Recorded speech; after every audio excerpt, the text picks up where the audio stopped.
Buenos días, buenas tardes, buenas noches. En este caso, buenas tardes, porque tanto Jorge como yo estamos en una hora vespertina y nos podemos saludar. Él está ahora allí sobre las 2 menos 20 que serán, donde él reside en Estados Unidos. Aquí son las 19:40, las 7:40 de la tarde. ¿Y cómo estás, Jorge? Bueno, aquí disfrutando de un día caluroso, por fin, sin lluvia. Uh-huh. No, bien, me alegro y contento de estar aquí contigo.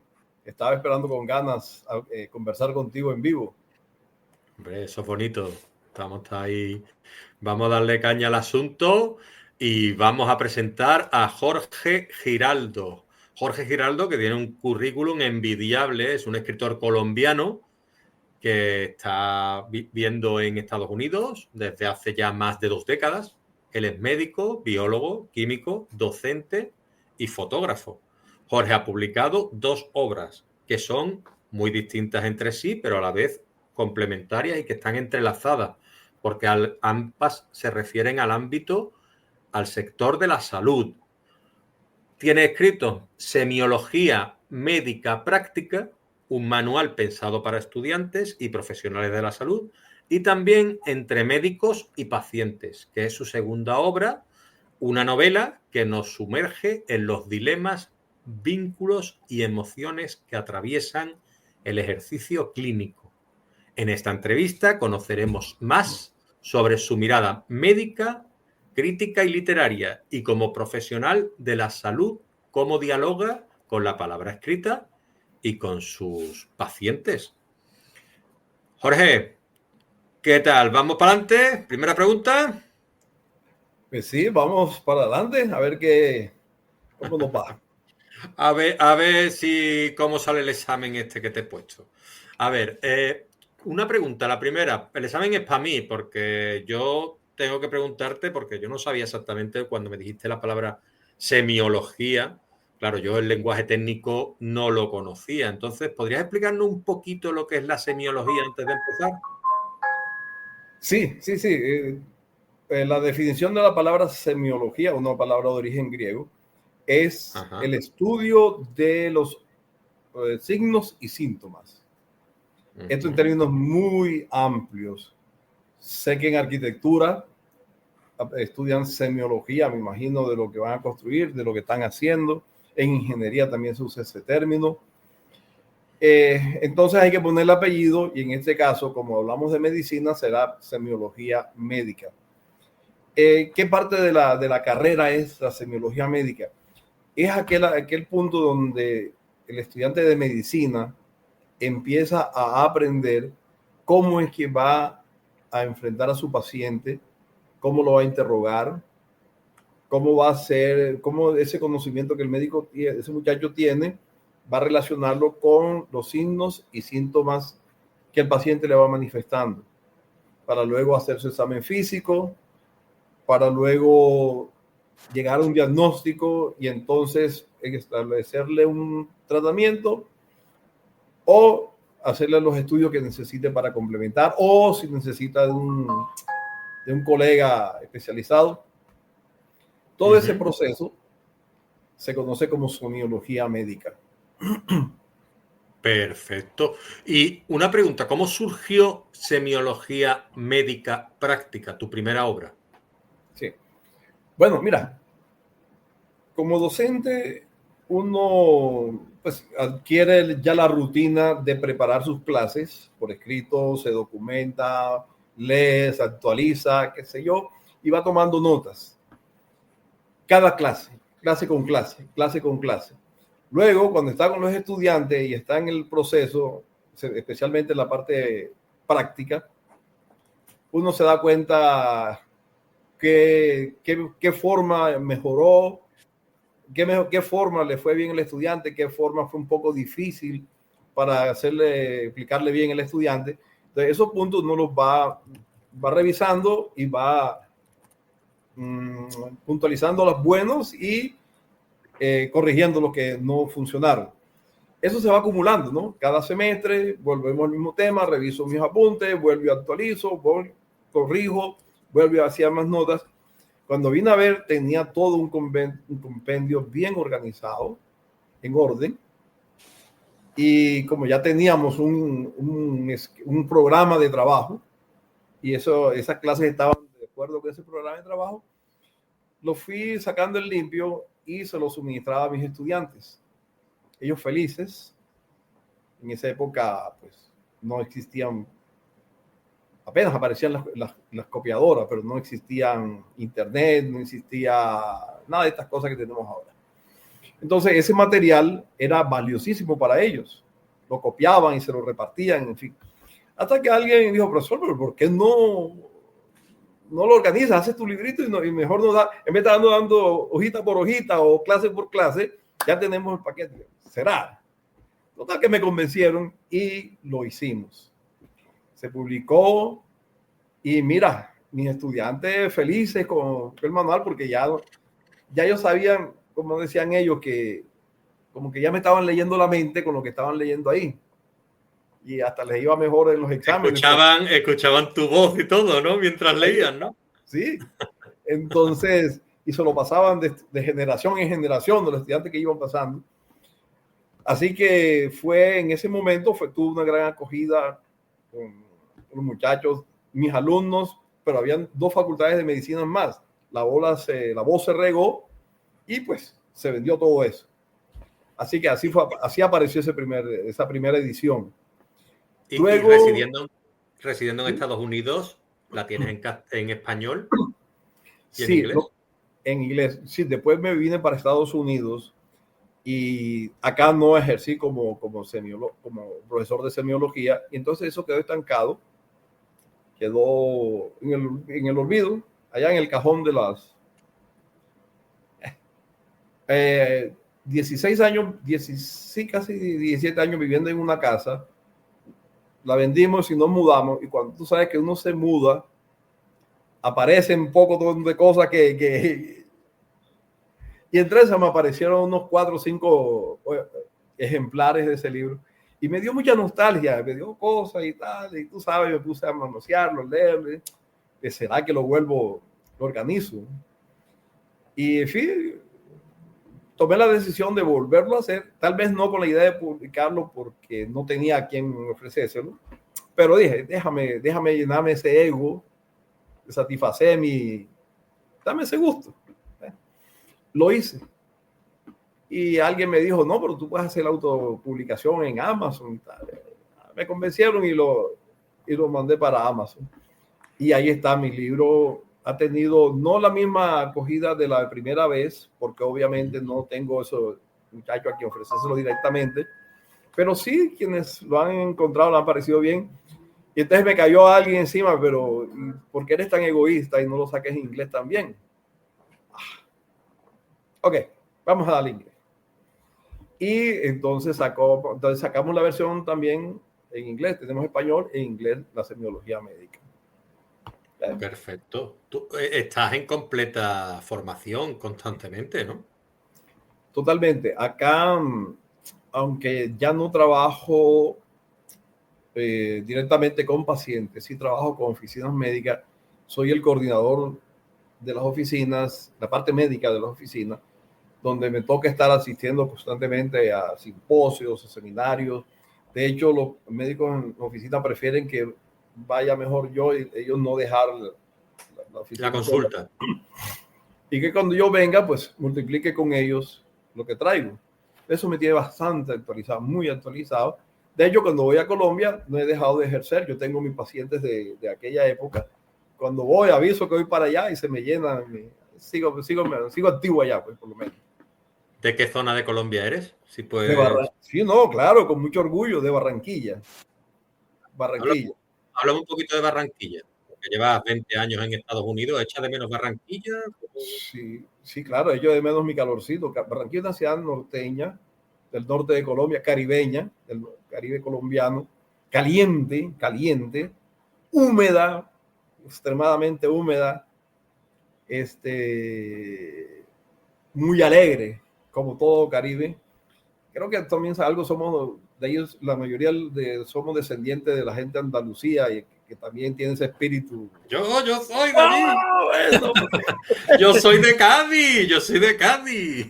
Jorge. Bueno, entonces mira que ahí Lo tenemos. que pasa es que resido en Gandía, en Valencia, pero yo soy de Ah, Cádiz, hombre. Yo soy paisano vuestro, entonces. bueno, entonces bien, estamos ahí, de pronto pringuitos de sangre nos lleva. Magnífico, magnífico. No, Barranquilla es una ciudad muy alegre, somos gente extrovertida, hablamos, sí, se goza, hay música, es muy sabrosa. Claro que extraño mi Barranquilla. Cuando voy a Barranquilla, no, cuando ya vengo de regreso ya empiezo yo como que... Pero Claro, sí. la morriña, la nostalgia, a mí me pasa. Claro. Mira, y no, yo creo que ahí en España quien hizo famoso Barranquilla fue Shakira. Ella es barranquillera. Sí. Ella es barranquillera. Y sí, ¿qué te cuento más? La diferencia entre los 20 años de cuando me vine y ahora, Barranquilla ha progresado muchísimo, está hermosísima, hermosa. Da gusto ir a andar. Para el que no la conoce o el que nunca ha estado ahí, llegar ahora a Barranquilla y encontrarse con un malecón a la orilla del río Magdalena, que es un río grande, el río más grande de Colombia, y estamos a la desembocadura del río. Eso está precioso. Muchas cosas han mejorado, muchísimo. Barranquilla está hermosísima. Y encima de eso está en medio de otras dos perlas caribeñas, Santa Marta y Cartagena. Ay, mira, también muy conocido. Yo sobre todo Cartagena. Cartagena, sí, Cartagena tiene mucha historia, la parte colonial, tiene mucha historia de parte de España, porque en su época fue el centro más grande de Sudamérica, era la puerta de entrada y salida de todas las cosas muchos de Sudamérica, barcos, ¿no? España, Todo el tema de naviero se movía muchísimo por allí, ¿no? Muchísimo. De hecho, pues era la ciudad apetecida por los enemigos de España. Por eso es que tiene esas murallas tan grandotas que se le hizo. Está la famosa historia del capitán Blas de Lezo, que hizo arrodillar a Vernon cuando quiso conquistarla. Capitán Blas de Leso es muy conocido aquí en España. Claro. El medio hombre. Sí. Un brazo y una pierna. Tiene una estatua en Cádiz. Oh, allí ¿sí? en la Plaza Sevilla, me parece que es. Creo que se llama la Plaza Sevilla. Allá, ahí al lado del ayuntamiento, vamos, en Plaza Juan de Dios. En Cartagena también tiene una estatua con una espada señalando. Exacto. Pues, y te quería preguntar, volviendo un poquito a tu carrera literaria, ¿qué te llevó a ti a escribir un manual médico? Lo del tema de los estudiantes, me dijiste, perdón. Y la acogida fue muy buena, según me comentas también, ¿no? Sí, claro. No te digo, esa primera edición no alcanzó. ¿Y cómo te fue a ti porque claro, alguien tan inquieto como tú, yo entiendo que tú pudiste realizar bien la autopublicación, o en la fecha en la que estaba era más difícil autopublicar, o te supiste resolverlo para hacerlo tú todo? En aquella época, en la primera edición, sí. Mira, las cosas fueron fáciles. En esa época no existía Amazon ni existía autopublicación ni nada. Yo recuerdo que el muchacho que me imprimía los recetarios, un día le conversé el asunto, le dije, no, que estoy aquí en el libro. Y dice, mire, yo no lo hago, pero yo creo que puedo encontrar quien no los haga y esas cosas. Entonces me puse en contacto con alguien que tenía una imprenta en esa época, pues de esas de rodillo, un poco más rústica que las que lo que hay ahora son electrónicas, se programa ya, no. Era un poco más de la época. Y el hombre se asoció con su compañero para esto y me han tirado el libro. Hicieron el tiraje del libro. Si alguna vez, por ahí tengo unos manuales, si alguna vez estamos en contacto y te lo pongo en las manos, te vas a dar cuenta que no es la mejor calidad, ni fue lo... Bueno, evidentemente no fue de una editorial... Hombre, pero a ver, que es que las cosas se hacían así antes también y salían bien, es decir... Sí, pero a mis estudiantes les interesó fue el contenido. Claro, eso es lo importante muchas veces. Y sobre todo porque no tuve que salir a mercadearlo y a mostrar a convencer a la gente de comprar el libro, sino ya le estaba vendido desde antes de hacerlo. porque ellos me estaban presionando, ¿no? Profe, tal, doctor, mire qué tal, doctor, hombre, sí, sí, hombre, eso va, yo sí quiero y tal, pero no sabía cómo hacerlo ni a dónde ir. Sino por casualidad que le conversé al muchacho que tenía su printer ahí para hacer porque lo que hacía era la receta y tarjeticas de Navidad y estas cosas. Él no hacía. Yo creo que la primera y única vez que él hizo libro fue esa vez. Ah, pues mira, y ahí está publicado, qué bien. Yo lo he visto en Amazon justamente. Quería preguntarte yo sobre si tenías claro desde el principio el contenido del libro, porque claro, a ver, es fácil decir, vale, yo voy a escribir un libro, vale, yo lo estructuro todo, vale, tal. ¿Te fue difícil o salió sobre la marcha? No, el libro, mira, ya realmente ya estaba hecho. Ya estaba ahí. Cuando ya decidí hacer el libro, ya estaba hecho, porque como te dije, por costumbre pedagógica o como maestro, yo me formé en una escuela de maestros. Uno aprende a que cada clase uno la prepara y tiene una libretica que se llama preparador de clases. Y yo llevaba eso, esos apuntes los iba llevando y cada año, cada semestre, porque son por semestre que se estudia en la universidad, yo iba retocándolos, ¿no? Corrigiendo, borrando, escribiendo encima, qué sé yo. Y cuando los fui organizando, que los sacaba en limpio y les decía a los muchachos, bueno, la próxima semana vamos a ver tal tema. Entonces los escribía a máquina y se los daba a ellos para que lo copiaran y estudiaran previo al tema que íbamos a llegar. Cuando llegamos esa semana a ese tema, ya ellos venían documentados con lo que yo les había dado. Ellos recibían eso y lo iban metiendo en su folder y tenían todo eso suelto. Sí. Y me hablas de que lo escribías a máquina. A máquina, sí, así, en esa época era taquita, sí señor, eso no era, esto no existía, mijo. Esto que estamos hablando aquí, esto no existía. Esto era ciencia ficción. Es que yo he hecho cursos de mecanografía de joven. De niño. Tampoco tengo 49, ¿no? Pero con 12, 13 años fui a un curso de mecanografía que tenía que hacer, no sé si eran 300 pulsaciones por minuto o algo así para sacarte el curso y estaba ahí y el rodillo gling, gling, y el tono ese, ¿sabes? O sea, son cosas de antes. Para la época mía, nosotros teníamos una clase de taquigrafía incluida en el pénsul de estudio, en la secundaria. Eso es una clase regular. Todo el mundo aprendía a darle su... Yo no aprendí a ser tan habilidoso como ves tú, a gente que son muy...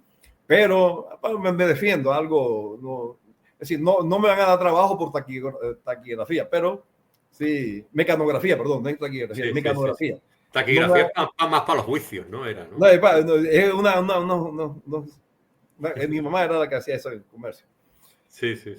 Pero sí, fue a mano y como te digo, sacaba las copias, sacaba el original, se los daba a los muchachos, ellos copiaban, lo multiplicaban entre ellos y yo me iba quedando con mi original. Entonces, cuando ya decidí hacer el libro, fue nada más organizar, poner aquí, poner allá, quitar, qué sé yo, de pronto revisar alguna redundancia, alguna exageración, bueno, en fin, o algunas repeticiones, porque sí encontré que había cosas que las repetí. En fin, fue pulirlo. Pero yo usé como índice ¿cómo le llaman esto? El pénsul de la clase. Sí. Nosotros teníamos una programación de qué se iba a dictar cada semana, de qué íbamos a hablar cada semana. Entonces, yo me guié por ahí o me robé esa estructura y de ahí salió el libro. En ese mismo orden, exactamente en el orden que nosotros íbamos dando las clases durante el semestre.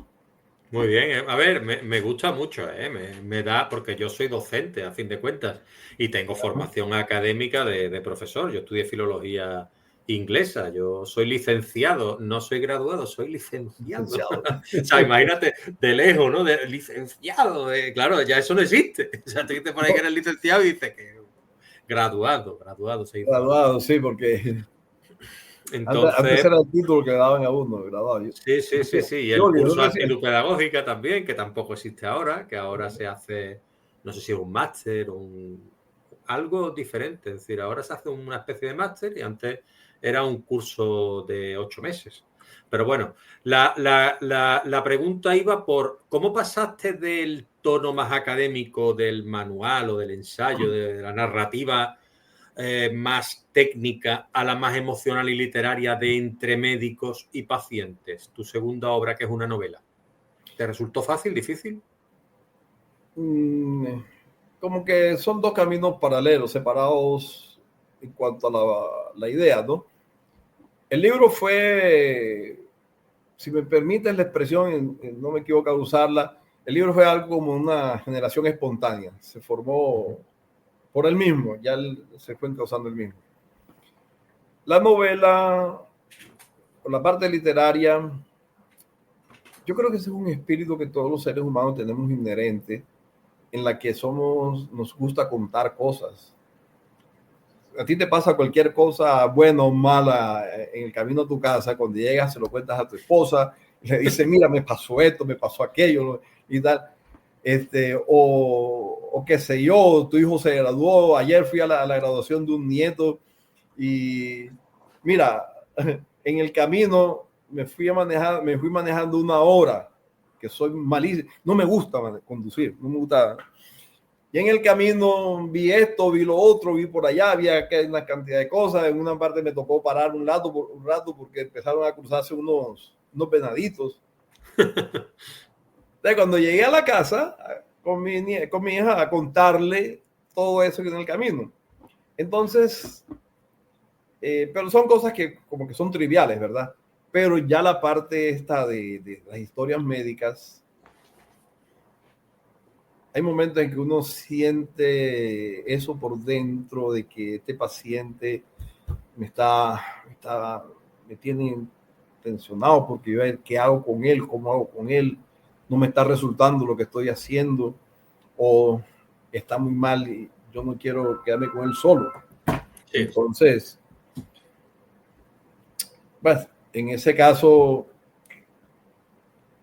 uno como que en algún momento, no sé si a ti te han dicho, si tú estás mal o tienes problemas, lo que sea, escribe lo que tienes allí. Terapéutico, ¿no? Es terapéutico. Sí, terapéutico, sí, ¿no? Claro, es terapéutico. Y entonces, de pronto, en esas condiciones, me sentaba. Mira, hay noches que estás en el turno de una emergencia. Sucede muy frecuente, en la que tú tienes 2, 3 pacientes, las cosas están muy calmaditas, tus pacientes que te hablan están controlados, pero tú tienes que estar allí, tienes que estar allí. Entonces, en ese estar allí, ¿qué hago? Que el paciente ya le di esto, repasa, la enfermera viene y te dice, llega un momento en que no me voy a dormir, no tengo sueño, no quiero dormir, no debo dormirme, déjame estar acá. Y empezaba uno como que, a ver, si este paciente esto, o la cabeza le empezaba uno a salir de su inspiración novelesca y escribía uno. Entonces, no fue que pasé de un tipo de escritura a otro tipo a otro tema. No, fue independiente. Este salió también, fueron creándose ideas y narrándose. En aquella época fue a mano, escribía a mano, un poco de hojitas, escribía a mano, tampoco con la idea de que algún día iba a publicar, simplemente contaba, este paciente fulano, pasó esto y pasó aquello. De hecho, tú tienes que escribir una historia clínica, tienes que reportar la historia clínica. Al final del turno, tú tienes que pasar un informe, te redactas, ¿no? Y como que esa redacción que yo me quedaba, después la mía propia, yo la ampliaba haciendo mi propia, la complementaba con algo de ficción o con deseo, o con el deseo. Muchas veces fue eso. Yo quisiera que este paciente le pasara esto, o se me mejorara así, o si me lo viera fulano de tal, uno tiene algún colega en la cabeza que es especialista, y si fulano me lo viera, si lo mandaron de él. Entonces, esas cavilaciones las iba escribiendo. así se formó eso. Entonces no pasé de uno a otro, sino encaucé. Y ya. Claro. Y un lado más emocional, claro, la novela, ¿no? Definitivamente. Total, absoluta y completamente. Claro. Es que ahí pues contamos un poco nuestra vivienda, bueno, nuestra experiencia, nuestra realidad. A veces pues cogemos alguna persona de nuestro entorno, la materializamos, le damos forma, la ficcionamos, intentamos crear nuestra propia historia, como tú decías. Hay que ver, es que tú me estabas hablando del carácter de la gente de Barranquilla y de tu ciudad, y yo pues más o menos lo mismo. Nosotros cuando yo llego a casa, Ajá. le empiezo a contar a mi mujer, pero tú sabes que la gente o a mi niña, la gente de Andalucía nos gusta decorar las historias, ¿no? Ay, no te puedes y tal y cual. Y claro, tú vas contando tu historia y vas metiéndole el aliño, ¿no? Que yo lo llamo. Claro, Tú la vas claro. aliñando, tal. Y llega un momento que dice mi mujer, chiquillo, pero quiere contarme lo que te ha pasado. Bueno, y llevo 10 minutos y todavía no le he contado. Sí. Sí. Bueno, ese es el espíritu de lo que traje ahí. Entonces, muchas cosas no las contamos, pero no las escribimos.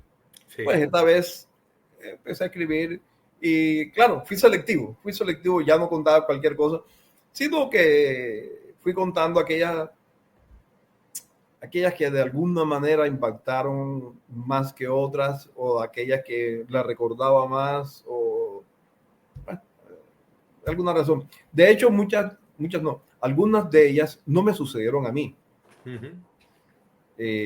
Tal vez a un compañero, yo estaba por ahí también y fui testigo, pero hay otras que nunca las vi. Pero en esas amanecidas que se sienta uno con lo que estabas diciendo tú ahora mismo, entonces, mira, con base en lo que está, el paciente que está ahí, que sucedió algo con él, alguien cuenta una anécdota, no, pero a mí me pasó tal vaina en tal tiempo, un paciente así, ya sabes, y cuenta su historia, como dices tú, con todos sus aliños, con todos sus guisitos y su habitualidad, en fin. Entonces, pero eso queda, y entonces ahí va. Ahí está, pero debe ser una persona muy empática, ¿no? Es decir, esto te es difícil desligar el lado humano del lado profesional de alguna manera, ¿no? Incluso tienes que ficcionar algunas historias, las habrás tú generado en tu cabeza porque empatizas con tus pacientes y puede ser que te imagines incluso ya algún caso y lo decidas escribir en la novela, ¿no? Sí, definitivamente sí, correcto. Es así. Tiene que ser eso que de alguna manera se te caló. Que te caló a fondo, que te caló profundo, y entonces se te quedó allí.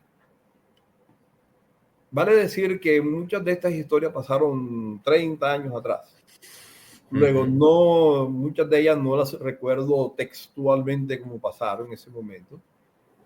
Para muchos detalles que se me han pasado.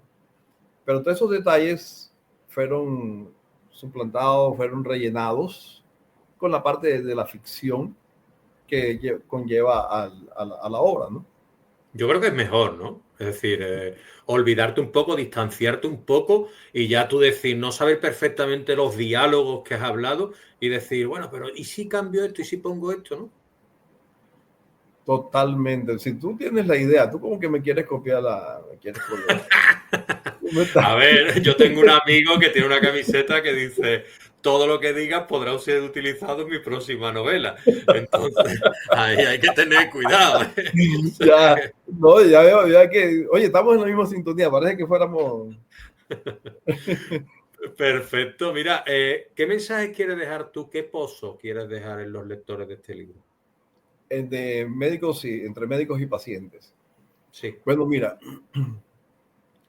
hay algo muy, muy valioso aquí, y es que cuando tú estás en el ejercicio, tú te encuentras mucho que los pacientes vean al médico como un poquito distante. Esa bata como que te crea un poco de distancia, como que esa corbata que usan muchos colegas te crea cierto... Algunos compañeros hablan con un poquito de refinamiento y estas cosas. Entonces eso crea como algo de distancia y y si exagero un poco sin pasarme de la raya, algunos pacientes llegan a temerle al médico. Porque, sí, por esa figura que se creó. Hoy en día no es así. Hoy en día es mucho más cercano a la cosa. Pero para la época nuestra, el médico, al doctor, ya está en el barrio del doctor. Entonces, pero el acercarse, la idea con el texto es mostrarle a la gente que los médicos sí tenemos corazón para los pacientes, sí tenemos sentimientos para los pacientes. Hay momentos en que tú tienes que actuar ante el paciente con mucha seriedad, a veces, muchas veces, inexpresivo. La idea de ser inexpresivo es que el paciente no se vaya a escandalizar por algún gesto desagradable. Si tú le sonríes al paciente, el paciente puede tranquilizarse, pero si tú haces un gesto de, como esto, que se te salga un gesto de preocupación, alguna cosa, el paciente de una vez toma eso como que, doctor, estoy mal, ¿verdad? Doctor, dígame de una vez, doctor, ¿qué está pasando? ¿Por qué está así? Entonces, sí, es verdad, es verdad. Y a lo mejor el doctor está pensando en que le acaba de pasar otra cosa, lo que sea, y por eso hay que estar con sus 5 sentidos. Salió ese... Sí. Sí, pero es verdad que la reacción del médico a veces cuando ve una cosa y tal y dice tú, uy, lo que ha visto este hombre. Y casi siempre es para mal. ¿Sabes? ¿Para mal? No, sí, sí. No. Dice, no te preocupes, pero tú piensas siempre que es para mal, ¿sabes?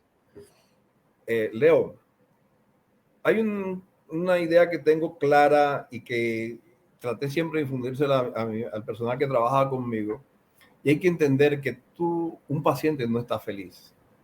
Una persona enferma no está feliz. Además de estar feliz, está preocupada. Suma a esa preocupación la depresión que eso causa. El estar enfermo, no sentirse bien, eso deprime emocionalmente, te trae abajo. Y cualquier malestar también causa miedo. Tú no sabes, todo lo desconocido causa miedo. Entonces, ante esa prevención con que viene el paciente, tú le sumas un gesto de algo. Entonces, tú lo que estás haciendo es exagerándole esas cositas que el paciente ya trae. Ya preconcebidas.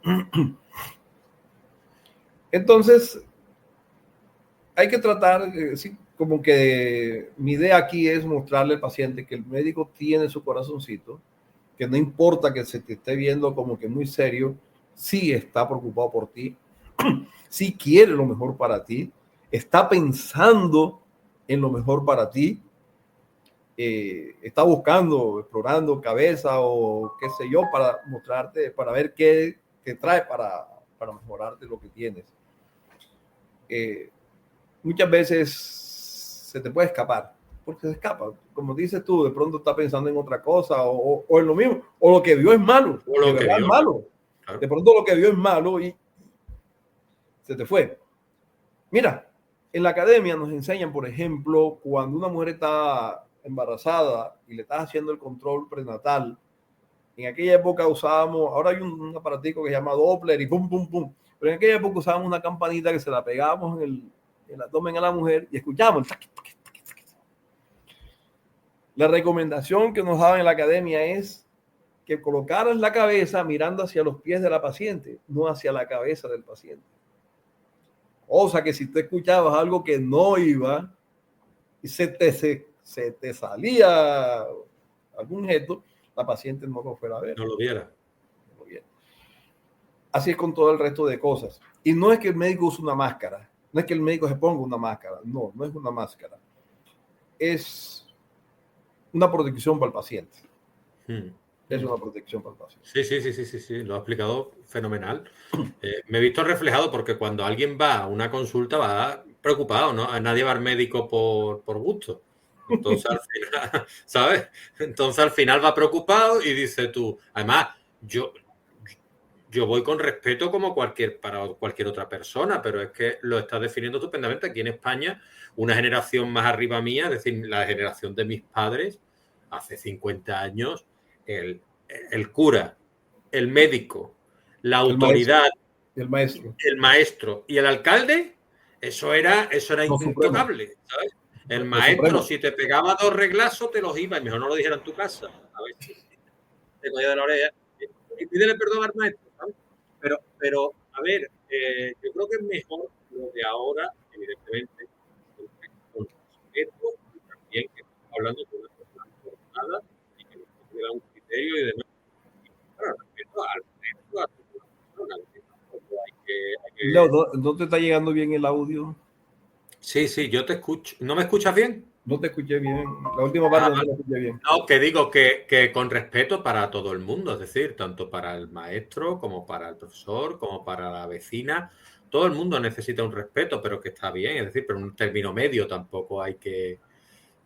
Y yo te quería preguntar, cuando tú escribiste la novela, ¿te interesaba hablar o quisiste transmitir todo aquello que, porque me hablas de las facultades, cuando tú aprendiste, te sale una sonrisa, de esos métodos antiguos y demás? Todo lo que nos enseñan las facultades, de esas emociones, de esa emotividad, ¿querías tú transmitirlo en la novela? Sí, sí, sí. Claro que sí. Sí me gusta, sí quería que se supiera. Sí quería que se supiera que no solamente somos libros, un fonendoscopio y una lamparita. No, somos más que eso. Somos más que eso, que cuando el médico te está examinando, te está preguntando, cuando esa parte de la semiología en la que el médico hace un interrogatorio al paciente como si fuera un detective, viene con un dolor de cabeza y desde cuándo tienes ese dolor de cabeza, qué más te da con ese dolor de cabeza, tienes mareo, te molesta la luz, en fin, estás golpeado, desde cuántos días hace, te da vómito, en fin, todas esas preguntas que el médico va haciendo que parece un interrogatorio, no es porque sí, sino porque el médico está buscando qué es lo que podría estarte causando el dolor de cabeza, porque el dolor de cabeza no es una enfermedad, es un síntoma que el paciente tiene, que lo más probable es que esté causado por otra cosa. Entonces el médico necesita llegar a ese punto, de preguntándote, dependiendo de la respuesta, va confirmando algo o va descartando otro, hasta que si tú tienes el médico en su cabeza, tiene una lista de 200 causas de dolor de cabeza, con ese interrogatorio de pronto se puede reducir a 10. Va discriminando.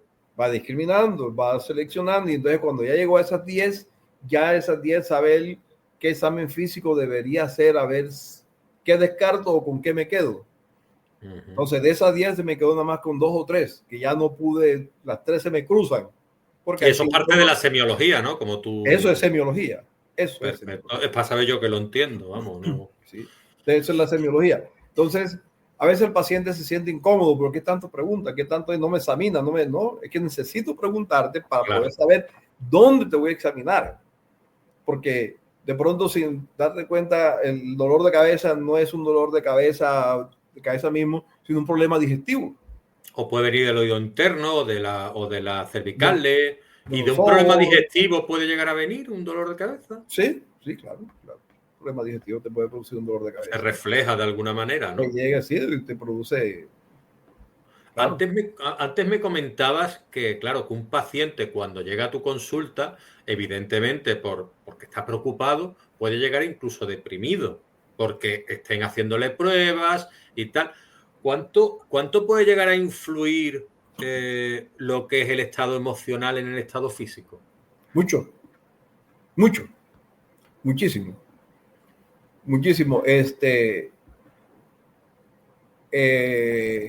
Hay quienes, siendo conservadores, hablan de un 50-50.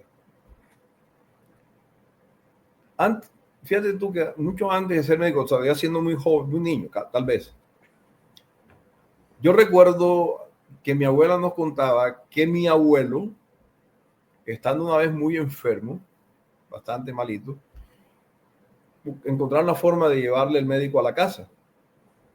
Cuando le dijeron que el médico iba, ese señor se levantó se hizo bañar, se arregló bien, y cuando ya llegó el médico, su ánimo era diferente, su estado, su actitud era otra.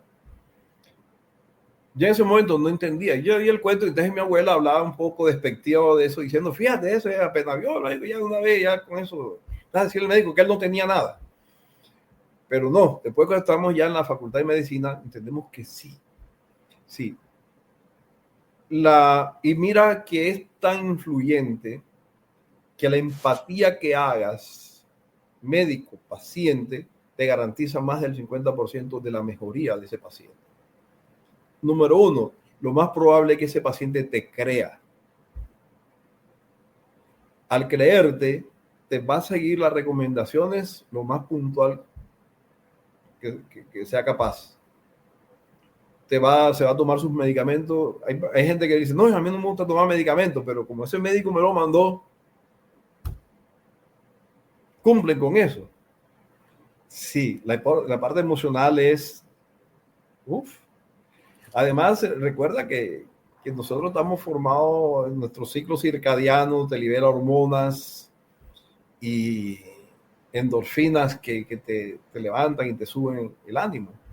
Entonces, en un estado que te mejora la situación, pues te levanta esas endorfinas que ayudan a que las cosas te vayan mejor.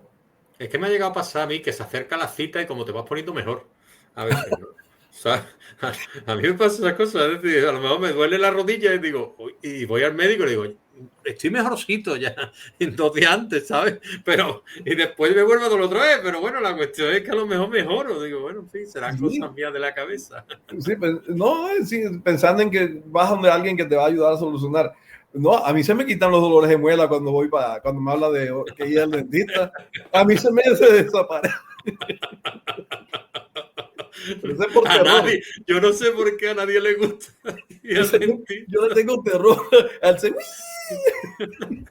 Uy, cómo duele eso. Yo le digo al dentista, digo, mira, prefiero que me diga, desnúdate y me haga una exploración desnuda a la boca, a lo otro. Es una parte de la higiene que digo yo, a ver, y mira que yo me lavo los dientes todos los días, me paso el hilo dental de vez en cuando, pero claro, no sé, es igual que cuando vas a un médico y tú te duchas, lo que decías de tu abuelo, ¿no? Es decir, tú te duchas, te acicalas, lo otro tienes que ir limpio, si le vas a enseñar los pies, pues con los pies, ¿sabes?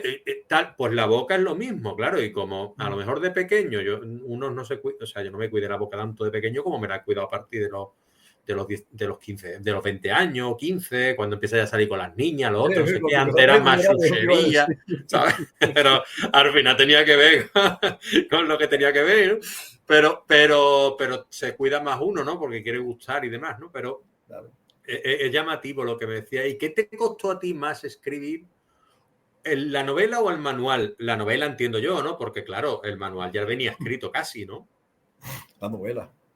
La novela, totalmente. ¿Y cuál disfrutaste más de las dos? Ay, no. No, es como si te preguntara cuál de tus hijos disfrutó más. No, porque como te digo, son dos gustos diferentes, ¿verdad? Cada uno tiene su propio sabor, cada uno tiene su propio gusto. ¿Qué te digo yo? A mí me gusta la comida de mar y me gusta también las carnes de res, entonces a mí me va a preguntar qué me gusta más, si un asado o me va a gustar más un ceviche de camarones, qué sé yo, ¿no? Algo así. Hombre, que no ha ido al ceviche de camarones, que eso, por favor. Son dos cosas diferentes que las dos me gustan, entonces, ¿qué te digo yo?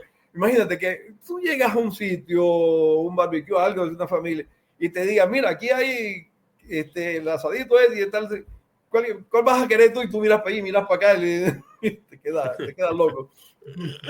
¿Y qué tipo de proyectos tienes ahora, futuros, literarios, profesionales? Bueno, profesional estoy a puertas del retiro. Ya estoy pensando, no tengo que retirarme porque nadie me está echando donde estoy. Estoy bien donde estoy. Todavía disfruto mi trabajo. Pero ya como que ya está llamándose como que buscar la forma dedicar un poco más a lo que no digo lo que me gusta, sino como que a los hobbies, a las cosas que no tengo obligación. Eso en cuanto a lo profesional. Sin embargo, no sé si deje de ejercer. Tengo entre planes algún momento de volver a Barranquilla y quedarme ejerciendo hasta que la cabeza me lo permita. Sobre todo porque como en un plan como hijo agradecido de Dios, quisiera devolverle tanta cosa que Él me ha dado. Y allá tenemos mucha gente marginada que tiene difícil acceso a médicos y estas cosas. Ya hoy en día yo no necesito vivir yo tengo mi pensión y tendría mi pensión de aquí, tengo algo que me quedó de Colombia, entonces como que me permite tener una calidad de vida sin anfugias económicas. Entonces sería como que el momento de decirle, Dios mío, gracias, y entonces dedicarle a la gente que necesitaría de eso, ¿no? En cuanto a lo literal, a la hobby, pues mi cámara de fotográfica va a joder por ahí. Y en cuanto a la escritura, en cuanto a la literatura, sí, ya comencé a trabajar en una especie de continuación del libro, que lo había tenido inicialmente lo había tenido en mente porque yo había hecho una lista de temas que podría publicar, ¿no? Que podría escribir. Pero yo creía que me iba a dedicar unas 5 páginas a cada uno. Entonces digo, aquí puedo poner un montón. Pero cuando estás escribiendo, Leo, tú sabes que es así. Dele, porque tú no, hay momentos que parece que no tuviera retorno, como que te fuiste.